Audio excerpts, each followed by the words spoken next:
মক্কার আকাশে সেদিন এক অদ্ভুত রুক্ষতা ছড়িয়েছিল। পথঘাট ছিল ধুলোময়, প্রচণ্ড রোদে যেন চারপাশ পুড়ে যাচ্ছিল। ঠিক তখনই ক্ষুধার্ত শিশুনবী মোহাম্মদ সাল্লাল্লাহু আলাইহি ওয়াসাল্লাম মক্কার ধুলোমাখা পথ ধরে হাঁটছিলেন। তার অদূরে ছিল আবু জাহেলের খেজুর বাগান। সেখানে আবু জাহেল একজন ইহুদি ব্যক্তির সাথে খেজুরগুলো বস্তায় ভরছিল।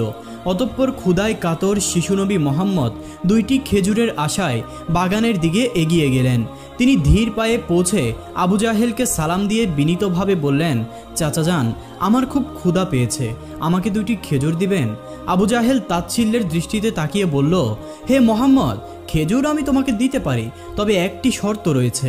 ওই ইহুদি ব্যক্তিটির কাছে বস্তা আছে, তুমি তা মাথায় করে আমার বাড়িতে পৌঁছে দাও, তাহলেই খেজুর পাবে। তখন শিশুনবী মোহাম্মদ তৎক্ষণাৎ সেই ইহুদি ব্যক্তির কাছে গেলেন। ইহুদি ব্যক্তি তখন বিস্মিত হয়ে বললেন, হে বালক মোহাম্মদ, তুমি কেন এসেছো? শিশুনবী বললেন, আমি এই বস্তা মাথায় করে নিয়ে যাব। ইহুদি বললেন, এই কচি বয়সে তুমি এই ভারী বস্তা বহন করতে পারবে? তিনি উত্তর দিলেন, অবশ্যই পারবো। অতঃপর সেই ধুলোমাখা ক্ষুদ্র দেহে ছোট ছোট পায়ে শিশুনবী মোহাম্মদ সাল্লাল্লাহু আলাইহি ওয়াসাল্লাম বিশাল বস্তা মাথায় নিয়ে হাঁটতে লাগলেন। ক্লান্তি সত্ত্বেও তার মুখে ছিল অপার্থিব শান্তি, এবং তার পেছনে হাঁটছিলেন আবু জাহেল ও সেই ইহুদি ব্যক্তি। কিছুক্ষণ পর তিনি বস্তাটি আবু জাহেলের বাড়ির সামনে রাখলেন। তখন ইহুদি ব্যক্তি বস্তাটি বাড়ির এক কোণে রেখে দিল। তখন শিশুনবী মোহাম্মদ বললেন, চাচা, এখন আমাকে খেজুর দেবেন? আবু জাহেল তখন মাত্র একটি খেজুর দিল।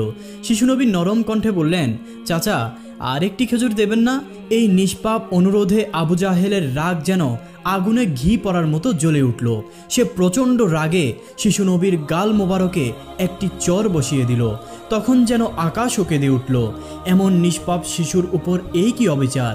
এরপর আবু জাহেল হাসতে হাসতে ঘরে চলে গেল। তখনই ঘটল এক অলৌকিক ঘটনা। খেজুরের বস্তা খুলতেই আবু জাহেল হতবাক হয়ে দেখল সব খেজুরগুলো পাথরে পরিণত হয়ে গেছে। এই দৃশ্য দেখে ইহুদি ব্যক্তি বিস্ময়ে স্তম্ভিত হলো। সে দ্রুত তার নেতার কাছে এই অলৌকিক ঘটনার কথা জানতে ছুটে গেল। কিন্তু আবু জাহেল ঘর থেকে বেরিয়ে এসে কটাক্ষ করে বলল, হে মোহাম্মদ, তুমি তো বড়ই জাদুকর, আমার খেজুরগুলো জাদু করে পাথর বানিয়ে দিয়েছ। শিশুনবী মাথা নিচু করে নরম কণ্ঠে বললেন, চাচা, আমি তো কিছুই জানি না। এই কথার পর আবু জাহেল আবারও তার গালে আরেকটি চর বসিয়ে দিলেন। নাউযুবিল্লাহ! চরের শব্দে যেন আবারও আকাশ কেঁপে উঠল। শিশুনবীর চোখে জমল এক ফোঁটা অশ্রু, কিন্তু তিনি শুধু বললেন, চাচা, আপনার হাতে ব্যথা লাগেনি তো? কি অপূর্ব মমতা! নিজে আঘাত পেয়েও আঘাতকারীর ব্যথার চিন্তা করলেন। অতঃপর শিশুনবী হজরত মোহাম্মদ সাল্লাল্লাহু আলাইহি ওয়াসাল্লাম অপমান ও ব্যথার ভার নিয়ে বাড়ি না ফিরে চুপচাপ একটি নির্জন জঙ্গলে নদীর কিনারায় চলে গেলেন এবং নিঃশব্দে বসে রইলেন। এই দৃশ্য দেখে আশেপাশের গাছপালা, পাহাড়, পর্বতরাও যেন কেঁদে উঠল। তারা বলতে লাগলো, আহা, যিনি না থাকলে এই আসমান জমিন কিছুই সৃষ্টি হতো না। সেই মহান নবী আজ ক্ষুধার্ত, অপমানিত এবং উপেক্ষিত। কিন্তু পাষাণ হৃদয়ের আবু জাহেলের মনে তবুও সামান্যতম অনুতাপ জাগলো না। এদিকে ইহুদি ব্যক্তি তার নেতার কাছে গিয়ে বলল, আজ আমি এমন এক ঘটনা দেখলাম যা কল্পনাকে অতিক্রম করে। আবদুল্লাহর পুত্র মোহাম্মদের এমন ক্ষমতা আছে যা পৃথিবীতে আর কারোর নেই। তাকে চর মারার কারণে খেজুরগুলো সব পাথরে পরিণত হয়ে গিয়েছে। এটা কি জাদু নাকি অলৌকিক ক্ষমতা? নেতা তখন বললেন, আমাদের ধর্মগ্রন্থে শুনেছি মোহাম্মদ নামে একজন শ্রেষ্ঠ ও শেষ নবী আসবেন। তবে এই মোহাম্মদ কি সেই মোহাম্মদ? এটা নিশ্চিত করতে আমাদের ধর্মগুরুর পরামর্শ প্রয়োজন। যদি এটা সত্য হয় তাহলে তাকে হত্যা করা আমাদের একান্ত কর্তব্য। তুমি দ্রুত আমাদের ধর্মগুরুর কাছে এই খবর পৌঁছে দাও। তখন ইহুদি ব্যক্তি আবু জাহেলের বাড়ির দিকে রওনা হলেন। কিন্তু যাওয়ার পথে খেজুর বাগানের কাছে পৌঁছে তিনি দেখলেন সবগুলো খেজুর গাছের খেজুর পাথরে পরিণত হয়ে গেছে। তাই হতবাক হয়ে তিনি দ্রুত আবু জাহেলের বাড়িতে গিয়ে বললেন, ভাই, তোমার খেজুর বাগানের সবগুলো খেজুরই তো পাথর হয়ে গেছে। এখন যদি এগুলো আর ফিরিয়ে আনা না যায় তবে বিশাল ক্ষতি হয়ে যাবে। এর একমাত্র উপায় হলো শিশু মোহাম্মদের কাছে ক্ষমা চাওয়া। কিন্তু আবু জাহেলের মতো নিষ্ঠুর ও ধূর্ত ব্যক্তি ক্ষমা চাওয়ার পাত্র ছিল না। সে চালাকি করে বলল, ঠিক আছে, চলো মোহাম্মদের বাড়িতে গিয়ে দেখি। অতঃপর তারা শিশু নবীর বাড়ির দিকে রওনা হলো। শিশু মোহাম্মদ সাল্লাল্লাহু আলাইহি ওয়াসাল্লাম তখন চাচা আবু তালিবের সঙ্গে থাকতেন। আবু তালিব তখন ঘরে একা ছিলেন। আবু জাহেল এসে বলল, হে আবু তালিব, মোহাম্মদ কোথা থেকে এমন জাদু শিখল? সে তো বড় এক জাদুকরে পরিণত হয়েছে। আমার খেজুর বাগানের সমস্ত খেজুরগুলো সে পাথরে পরিণত করে দিয়েছে। তুমি কি তার খবর রাখো? এখন কোথায় গেল সে? দেখো কোনো পাহাড়ের কিনারায় জঙ্গলের বাঘ ভাল্লুক তাকে খেয়ে না ফেলে। এই কথা শুনে আবু তালিব আর দেরি করলেন না। তিনি তৎক্ষণাৎ শিশু নবীকে খুঁজতে বেরিয়ে গেলেন। এদিকে শিশু নবী পাহাড়ের কিনারায় বসে কাঁদছিলেন এবং বিড়বিড় করে বলছিলেন, আজ যদি আমার মা বাবা বেঁচে থাকতেন তাহলে কেউই আমার সাথে এমন আচরণ করতে পারতো না। আমি আজ বড্ডই একা। তার কান্না দেখে জঙ্গলের বাঘ ভাল্লুক হরিণ সবাই এগিয়ে এলো। তারা তার ব্যথায় ব্যথিত হয়ে কাঁদতে লাগলো এবং বলল, ইয়া রাসূলুল্লাহ, ইয়া রাহমাতাল্লিল আলামিন, এই জ্বর যেন আমাদের গায়ে লেগেছে। তুমি আর কেঁদো না।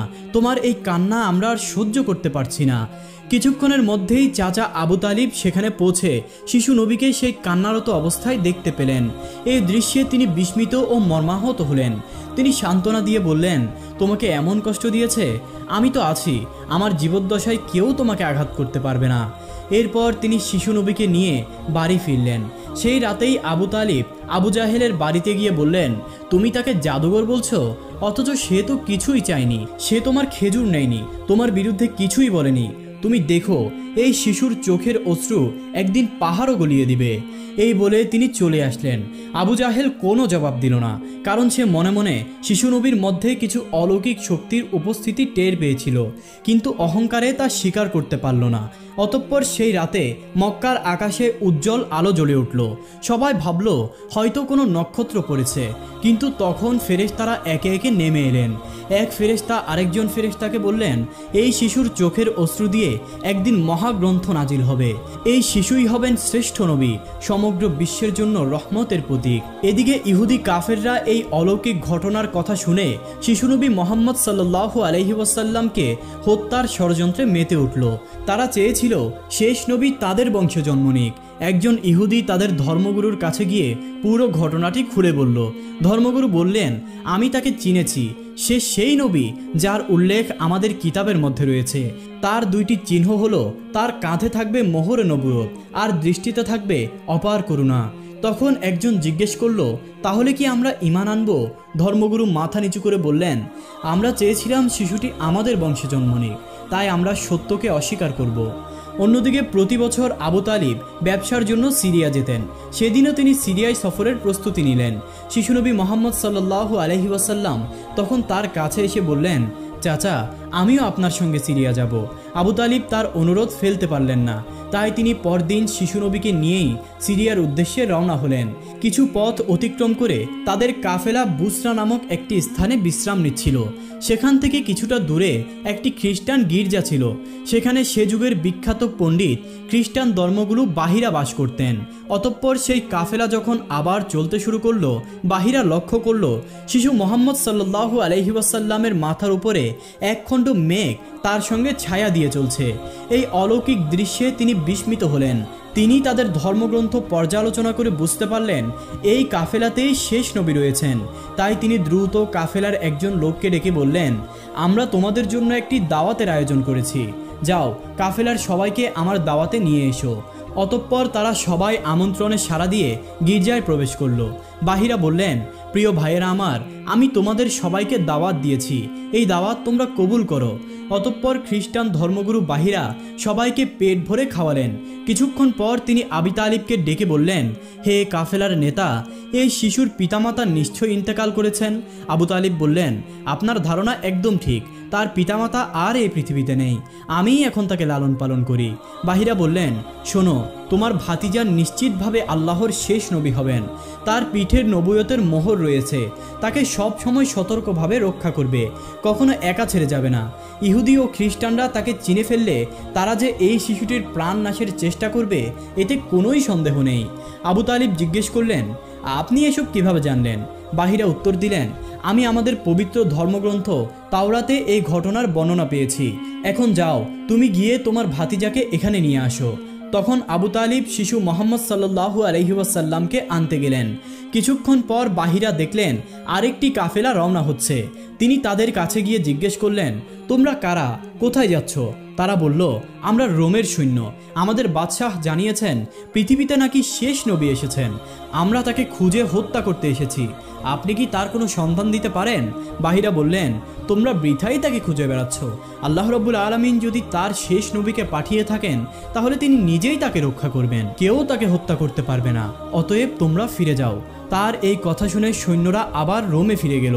সেই দিন রাতে বাহিরা আবু তালিবকে গির্জায় ডেকে বললেন, দেখলে আমার কথা সত্য, ইহুদি ও খ্রিস্টানরা শেষ নবীর সাথে শত্রুতা পোষণ করে। তারা তাকে পেলে অবশ্যই হত্যার চেষ্টা করবে। তাই এখন তাকে নিয়ে বিদেশে যাওয়া ঠিক হবে না। অতএব তোমরা ফিরে যাও। পরদিন আবু তালিব সিরিয়া সফর বাতিল করে মক্কার পথে রওনা হলেন।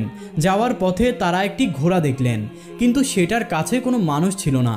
অতঃপর তারা সেই ঘোড়াটির কাছে গিয়ে দেখলেন ঘোড়াটির পাশে একজন লোক অচেতন অবস্থায় পড়ে আছেন। আসলে সে একজন ইহুদি ছিল, যে কিনা শিশু নবীকে হত্যা করতে এসেছিল।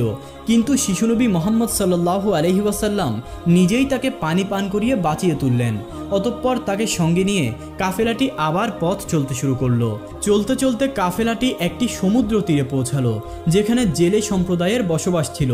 কাফেলাটি সেখানেই বিশ্রাম নিচ্ছিল। তখন তারা দেখতে পেল জেলেরা মূর্তি পূজারী ও কুসংস্কারে আবদ্ধ ছিল। আবু তালিব তখন দেখলেন তারা মূর্তির পূজা করছে। তখন তিনি জিজ্ঞেস করলেন, তোমরা এভাবে মূর্তি পূজা কেন করছো? একজন বলল, আমাদের জালে অনেক দিন ধরে মাছ ধরা পড়ে না, তাই সমুদ্রের দেবতাকে খুশি করতে এই পূজার আয়োজন করা হয়েছে। তখন শিশু মোহাম্মদ সাল্লাল্লাহু আলাইহি ওয়াসাল্লাম দেখলেন একটি বড় মূর্তির সাথে একজন মা ও তার শিশুকে শিকল দিয়ে বেঁধে রাখা হয়েছে। জেলেরা বিশ্বাস করত এই বলি দিলে তাদের দেবতা খুশি হবেন এবং জালে মাছ ধরা পড়বে। তখন শিশু নবী সেখানে গিয়ে সেই মা ও শিশুকে শিকল খুলে মুক্ত করে দিলেন।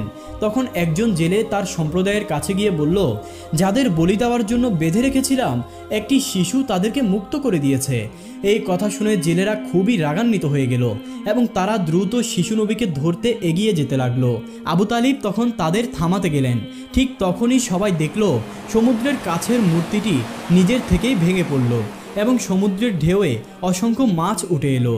এরপর জেলেরা প্রচুর মাছ ধরল এবং আনন্দে উৎফুল্ল হয়ে উঠল।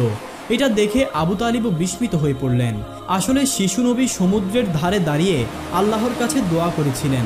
তার দোয়ার বরকতেই আল্লাহ রাব্বুল আলামিন তাদেরকে মাছ দান করেছিলেন। অতঃপর কাফেলাটি পুনরায় মক্কার দিকে রওনা হলো। মক্কায় ফিরে শিশুনবী মোহাম্মদ সাল্লাল্লাহু আলাইহি ওয়াসাল্লাম আবু তালিবের ছাগল চড়াতে লাগলেন। একদিন ছাগল চড়িয়ে ফেরার পথে তিনি দেখলেন এক জায়গায় দাস দাসী কেনাবেচা হচ্ছে এবং পুরুষদের গরম রড দিয়ে নির্যাতন করা হচ্ছে এবং মহিলাদের উচ্চ দামে বিক্রি করা হচ্ছে। এই দৃশ্যে শিশু মোহাম্মদ সাল্লাল্লাহু আলাইহি ওয়াসাল্লাম গভীরভাবে কষ্ট পেলেন। তখন তার চাচা আবুল আহাব একজন দাসীকে বেশি দামে বিক্রি করেছিলেন। দাসীর স্বামী এসে মিনতি করে বলল, হুজুর, এমন করবেন না, আমাদের ক্ষমা করুন। কিন্তু আবুল আহাব তার কোনো কথাই শুনল না। ঠিক তখনই দয়ার নবী সাল্লাল্লাহু আলাইহি ওয়াসাল্লাম সেখানে পৌঁছে বললেন, চাচা, এই মহিলাকে বিক্রি করবেন না। আবুল আহাব বললেন, আমি তাকে বেশি দামে কিনেছি, সেই মূল্য আমাকে পরিশোধ করতে পারলে আমি তাকে ছেড়ে দেব। তখন শিশুনবী তৎক্ষণাৎ দাসীর মূল্য পরিশোধ করে দাসীকে মুক্ত করে দিলেন। এর কিছুদিন পর মক্কায় দীর্ঘদিন ধরে বৃষ্টি না হওয়ার কারণে পুরো শহর শুকিয়ে গিয়েছিল। মক্কার প্রভাবশালী নেতারা তখন একত্রিত হয়ে বললেন, আজ দীর্ঘদিন ধরে বৃষ্টি হয়নি বলে আমাদের শিশু ও পশু পাখি সবগুলো মারা যাচ্ছে। আমরা শপথ করছি কাবা শরীফের কাছে গিয়ে বৃষ্টির জন্য প্রার্থনা করব। বৃষ্টি না হওয়া পর্যন্ত সেখান থেকে ফিরব না। এই সিদ্ধান্তে সবাই কাবার দিকে রওনা হলো। আবু তালিবও সেখানে যাচ্ছিলেন। তখন শিশুনবী মোহাম্মদ সাল্লাল্লাহু আলাইহি ওয়াসাল্লাম জিজ্ঞেস করলেন, চাচা, আপনি কোথায় যাচ্ছেন? আবু তালিব বললেন, হে মোহাম্মদ, মক্কায় দীর্ঘদিন ধরে বৃষ্টি না হওয়ার কারণে মক্কা পুরোটাই শুকিয়ে গেছে। মানুষ এবং পশু পাখিরা তৃষ্ণার্ত হয়ে মারা যাচ্ছে। তাই আমরা কাবার বৃষ্টির জন্য দোয়া করতে যাচ্ছি। শিশুনবী মোহাম্মদ সাল্লাল্লাহু আলাইহি ওয়াসাল্লাম তখন বললেন, চাচা, আমাকেও সঙ্গে নেবেন? আবু তালিব বললেন, তুমি এখনো ছোট, সেখানে মক্কার বড় বড় নেতারা থাকবেন। তোমাকে যদি আমি নিয়ে যাই তাহলে তারা আমাকে অপমান করবে। শিশুনবী বললেন, চাচা, দয়া করে আমাকে নিয়ে চলুন, তারা যদি আমাকে থাকতে না দেয় তাহলে আমি নিজেই চলে আসব। তার নিষ্পাপ অনুরোধে আবু তালিবের মন গলে গেল। তিনি তাকে ভালোবাসতেন, তাই তাকে সঙ্গে নিয়েই কাবার দিকে রওনা হলেন। অতঃপর তারা কাবায় পৌঁছে দেখলেন মক্কার নেতারা ও আশেপাশের নারী পুরুষ সবাই সেখানে উপস্থিত। তারা শপথ করেছিল বৃষ্টি না হওয়া পর্যন্ত কাবা আঁকড়ে থাকবে। নেতারা আবু তালিবকে দেখে বললেন, তুমি কি জানো না আমরা শপথ করে এসেছি? এই শিশুকে কেন নিয়ে এলে? তার এখানে কি প্রয়োজন? আবু তালিব বললেন, মোহাম্মদ তুমি পেছনে চলে যাও। তখন শিশুনবী পেছনে সরে গেলেন। মক্কার নেতারা তখন একসঙ্গে দোয়া করতে লাগলেন, হে কাবার স্রষ্টা, আমাদের পানি দিন, আমরা আর সহ্য করতে পারছি না। এভাবেই সারা রাত কেটে গেল, কিন্তু বৃষ্টি হলো না। সকাল গড়িয়ে দুপুর হলো, তবুও বৃষ্টির দেখা নেই। উপরন্তু কাবার চারপাশ গরমে উত্তপ্ত হয়ে উঠল। তখন কে যেন আবু তালিবের পেছনে জামা ধরে টান দিল। তিনি পেছনে তাকিয়ে দেখলেন শিশু মোহাম্মদ সাল্লাল্লাহু আলাইহি ওয়াসাল্লাম তার পেছনে দাঁড়িয়ে আছেন। তখন তিনি রেগে গিয়ে বললেন, মোহাম্মদ তুমি এখানে কেন? শিশু নবী বললেন, চাচা যান, আমাকে যেতে দিন, আমি দোয়া করলে আল্লাহ তাআলা অবশ্যই বৃষ্টি দিবেন।